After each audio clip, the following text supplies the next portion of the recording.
Why would they not fund the Department of Homeland Security, which, by the way, whose budget should have been funded on October 1st of last year? Because they like to make people hurt. You know, Occam's razor, Sean, right? You accept the explanation that requires you to assume the least. Why do the Democrats hurt the American people often using the same government they claim is a benevolent force in the American people's lives as a weapon against them? The answer?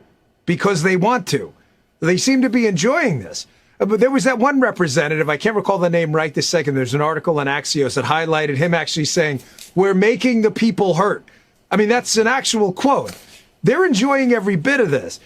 Keep in mind, the president has already made, because he's a negotiator, a number of concessions on the issue because he's a deal maker and he has to make deals. He can't overcome a supermajority in the Senate right now, so he has to make deals.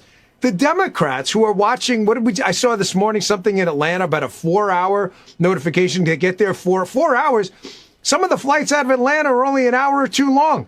You're going to spend 4 hours going to, and the Democrats, by the way, they have no plan to open this up, Sean. They want, wait, one more thing I don't want the American people to forget about. You know, the Democrats love talking about big government, how there's such a benevolent force in your life, and yet they use it to screw you every single place they do it. Remember the last shutdown? That was over Obamacare, that they told you would make the cost of health care cheaper. Then they shut down the government because they needed more taxpayer money to pay for the Obamacare they said would be cheaper. And did anyone in the media cover that outside of, right-leaning media sites? Nope. They ignored the whole thing. This Loyola, this Venezuelan that killed this 18-year-old, another Biden-Harris illegal. You have an older woman in Chicago that said, well, the student happened to be in the wrong place at the wrong time. No, the illegal immigrant had no business being here. And her party let him in, and they lied to the country for 4 straight years, Dan. And they said the border's closed, the border's secure.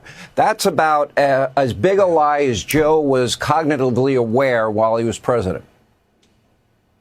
Sean, as I'm watching, I'm in the mind of the liberal pro-open border lunatics right now. I know what they're going to say to what you just said.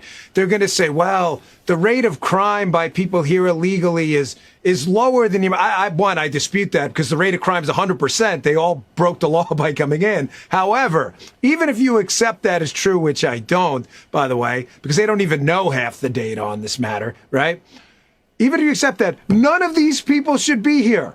None of them should be here. There should be 0 murders from illegal migrants in the country because they're here